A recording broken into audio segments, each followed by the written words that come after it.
നമസ്കാരം സുഹൃത്തുക്കളെ. American president ആരാണ് എന്ന് നമുക്കെല്ലാവർക്കും അറിയാം. അത് ഡൊണാൾഡ് ട്രംപാണ്. അവിടെ ഒരു വൈസ് പ്രസിഡന്റ് ഉണ്ട്, JD വാൻസ് എന്നാണ് അദ്ദേഹത്തിൻ്റെ പേര്. അദ്ദേഹം 2-3 ദിവസത്തിന് മുമ്പ് ഒരു പരാമർശം നടത്തിയിരുന്നു.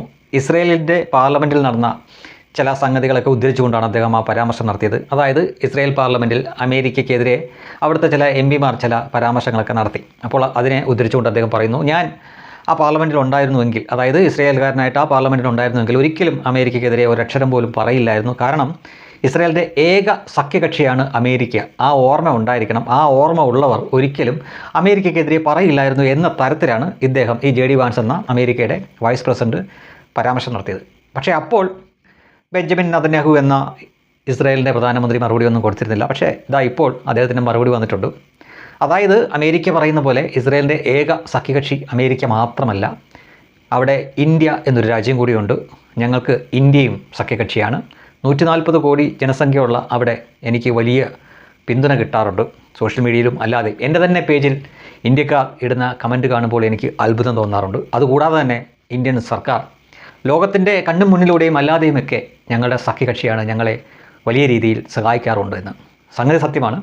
നമ്മുടെ സർക്കാർ ഔദ്യോഗികമായിട്ട് സമ്മതിക്കത്തില്ലെങ്കിലും ലോകത്തിന് അറിയാവുന്ന കാര്യമാണ്, എല്ലാ മാസവും ഇന്ത്യയിൽ നിന്ന് ഇസ്രയേലിലേക്ക് കപ്പലുകൾ പോകുന്നുണ്ട്. അത് വെറുതെ പോകുന്നതല്ല, ആയുധങ്ങളുമായിട്ട് തന്നെ പോകുന്നതാണ്. നമ്മളവിടെ ആയുധം കൊടുക്കുന്നുണ്ട് അവർക്ക്. നമ്മൾ തീർച്ചയായിട്ടും കൊടുക്കും. പ്രത്യേകിച്ചും നരേന്ദ്രമോദി പ്രധാനമന്ത്രി ആയിരിക്കുമ്പോൾ നന്ദിയുള്ളവരാണ്. നമ്മളെ സഹായിച്ചിട്ടുണ്ട് അവർ വളരെ അത്യാവശ്യ ഘട്ടങ്ങളിൽ. അതായത് കാർഗിൽ യുദ്ധത്തിലും മറ്റുമൊക്കെ അവർ നമ്മളെ സഹായിച്ചിട്ടുണ്ട്. ആ സ്മരണയുണ്ട്. ആ സമയത്ത് വാജ്പേയി ആയിരുന്നു പ്രധാനമന്ത്രി, ഇപ്പോൾ നരേന്ദ്രമോദിയാണ്. അപ്പോൾ ഇസ്രയേൽ ഒരു ആവശ്യം വരുമ്പോൾ നമ്മളും സഹായിക്കും എന്ന് വെച്ചുകൊണ്ട് അവരുടെ ഒപ്പം നിന്ന് വിമാനങ്ങളും കപ്പലുമായിട്ട് നിന്ന് പോയി യുദ്ധം ചെയ്യില്ല. പക്ഷേ അവരുടെ പിന്നിൽ നിന്ന് എല്ലാ സഹായം കൊടുക്കും. അത് ചെയ്യുന്നുണ്ട്. അല്ലെങ്കിൽ തന്നെ ഒന്ന് നമ്മൾ സാമാന്യ ബുദ്ധി വെച്ച് ആലോചിച്ച് നോക്കിയാൽ, ഇസ്രയേൽ എന്ന് പറഞ്ഞ ആ പ്രദേശം നമ്മുടെ കേരളത്തിന് അത്രയും പോലും വലിപ്പമില്ല. അവർക്ക് ബാക്കി എല്ലാ കാര്യത്തിലും സാമ്പത്തികമായിട്ട് ഉയർന്ന തരത്തിലാണ്. അവിടെ കൃഷിയാണെങ്കിലും മറ്റ് ഈ ടെക്നോളജിയുടെ കാര്യത്തിലൊക്കെ ആണെങ്കിലും കണ്ടുപിടുത്തങ്ങളുടെ കാര്യത്തിലൊക്കെ ആണെങ്കിലും ജൂതർ ഒരു പടി മുന്നിൽ തന്നെയാണ്. ഇഷ്ടം പോലെ കാശുണ്ട്. പക്ഷേ കാശുണ്ടെങ്കിലും ആ ചെറിയ പ്രദേശത്ത് ഇത്രയും വർഷങ്ങളോളം നീണ്ട രീതിയിൽ യുദ്ധം ചെയ്യാനുള്ള ആയുധങ്ങൾ ഉണ്ടാക്കി എങ്ങനെ അവിടെ സംഭരിച്ച് അല്ലെങ്കിൽ സൂക്ഷിച്ചു വെക്കാൻ പറ്റും? അത് ഏറെക്കുറെ അസാധ്യമായിട്ടുള്ള കാര്യമാണ്. അപ്പോൾ അവരുടെ പണമുണ്ട്, ആയുധങ്ങൾ അവർക്ക് വേണം തരും. അപ്പോൾ മറ്റ് രാജ്യങ്ങളെ ആശ്രയിക്കേണ്ടതായി വരും. സ്വാഭാവികമായിട്ടും അമേരിക്ക കുറേ കാലമായിട്ട് അവരുടെ സഖ്യകക്ഷിയായിട്ട് നിൽക്കുകയാണ്. അവർ സഹായിക്കുന്നുണ്ട്. പക്ഷേ കുറച്ച് കാലമായിട്ട് അതിനൊപ്പം തന്നെ ഇന്ത്യയും അവരെ സഹായിക്കുന്നുണ്ട്. അവർക്ക് വേണ്ട ആയുധങ്ങളെല്ലാം കൊടുക്കുന്നുണ്ട്. ഒരിക്കൽ ഓർക്കുന്നുണ്ടോ, കുറച്ച് മാസങ്ങൾക്ക് മുമ്പ് രാജ്യസഭ MP ആയിരിക്കുന്ന ഈ ജോൺ ബ്രിട്ടാസ് കടന്നുകൊണ്ട് നിലവിളിക്കുന്നുണ്ടായിരുന്നു, ഗാസയിൽ വീഴുന്ന മിസൈലും അല്ലെങ്കിൽ ഡ്രോൺ വഴി വീഴുന്ന ആയുധങ്ങളും മറ്റുമൊക്കെ അദാനിയുടെ കമ്പനിയാണ് അത് നിർമ്മിച്ചു കൊടുക്കുന്നത്. അതിനാൽ അവിടെ വീഴുന്ന ചോരയുടെ ഉത്തരവാദി അദാനിയാണ് എന്ന തരത്തിൽ ഇവിടെ കുറച്ച് കുത്തിത്തിരിപ്പുണ്ടാക്കാൻ വേണ്ടി ശ്രമിച്ചിരുന്നു. അതിൻ്റെ കാരണം ഇതാണ്, ഇവിടെ അദാനിയുടെ കമ്പനി ഡ്രോണുകളും മറ്റുമൊക്കെ ഉണ്ടാക്കുന്നുണ്ട്, അതുകൂടി അങ്ങോട്ടേക്ക് കയറ്റി അയക്കുന്നുണ്ട്. അത് മനസ്സിലാക്കിക്കൊണ്ടാണ്. അതയക്ക് മാത്രമല്ല, ഒരുമാതിരിപ്പെട്ട എല്ലാ രാജ്യങ്ങൾക്കും അറിയാം ഇന്ത്യ ആയുധങ്ങൾ കൊടുക്കുന്നുണ്ടെന്ന്.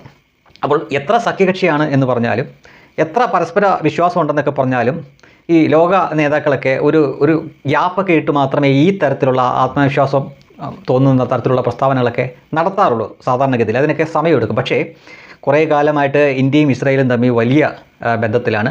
അപ്പോൾ ഇന്ത്യ ഉണ്ട് ഞങ്ങൾക്ക് സഖ്യകക്ഷിയായിട്ട് എന്ന് പറയാനും മാത്രമുള്ള വിശ്വാസവും ആത്മവിശ്വാസവും ഇപ്പോൾ ഇസ്രായേലിനും നെതന്യാഹുവിനും വന്നിരിക്കുന്നു. അതുകൊണ്ടാണ് എത്രയോ കാലമായിട്ട് അവരുടെ സഖ്യകക്ഷിയായിട്ട് നിൽക്കുന്ന അമേരിക്കയുടെ വൈസ് പ്രസിഡന്റിൽ നിന്നൊരു പ്രസ്താവന വരുന്നു, നിങ്ങളുടെ ഏക സഖ്യകക്ഷി ഞങ്ങളാണ്, അതിനാൽ നിങ്ങളുടെ പാർലമെൻറ്റിൽ ഞങ്ങൾക്കെതിരെ ഒരു വാക്ക് പോലും പറയാൻ പാടില്ല എന്നൊരു തരത്തിൽ. അത് ഡൊണാൾഡ് ട്രംപാണ് പറഞ്ഞിരുന്നെങ്കിൽ ഈ രൂപത്തിൽ പോലും അല്ല പുറത്തേക്ക് വരുന്നത്. അയാളുടെ സ്വസിദ്ധമായിട്ടുള്ള ഒരു ശൈലി നമുക്കറിയാമല്ലോ. പക്ഷേ JD വാൻസ് ഇങ്ങനെയാണ് പറഞ്ഞത്. അതിൻ്റെ മറുപടിയായിട്ട് പറഞ്ഞതാണ്, ഞങ്ങൾക്ക് അമേരിക്ക മാത്രമല്ല അവിടെ ഇന്ത്യ എന്നൊരു രാജ്യം കൂടിയുണ്ട്, 140 കോടി ജനങ്ങളോട്ടത്. അപ്പോൾ 140 കോടി ജനങ്ങളുണ്ടെങ്കിൽ ഇതിൽ കുറേ പേര് പറയും ഞങ്ങൾ ആ കൂട്ടത്തിലില്ലാന്ന്. അവരെ അല്ലെങ്കിലും ഇപ്പം 140 ആവുന്നതിന് മുമ്പേ ഇന്ത്യ എന്ന ഒരു വിശാലമായ അർത്ഥത്തിൽ നമ്മൾ കണക്കാക്കുന്നതിനകത്ത് കൂട്ടിയിട്ടേ ഇല്ല. അതുകൊണ്ട് അതങ്ങ് വിട്ടേക്കാം. എന്തായാലും ബെഞ്ചമിൻ നെതന്യാഹു എന്ന ഇസ്രയേലി പ്രധാനമന്ത്രി ഇപ്പോൾ പറഞ്ഞിരിക്കുന്ന കാര്യം ലോകത്ത് തന്നെ ചർച്ചയാണ്. അമേരിക്ക പോലൊരു രാജ്യം അവരുടെ കൂടെ ഇത്രയും കാലം ഉണ്ടായിരുന്നു. പക്ഷേ അവരിൽ നിന്ന് പറയാൻ പാടില്ലാത്ത ഒരു വാചകം വന്നു. അതിന് മറുപടിയായിട്ട് അഥവാ അമേരിക്ക ഇല്ലെങ്കിലും ഞങ്ങൾക്ക് ഇന്ത്യ ഉണ്ട് എന്ന തരത്തിൽ അത്രയും ആത്മവിശ്വാസമുള്ള ഒരു പ്രസ്താവന ബെഞ്ചമിൻ നെതന്യാഹു നടത്തിക്കഴിഞ്ഞിരിക്കുന്നു.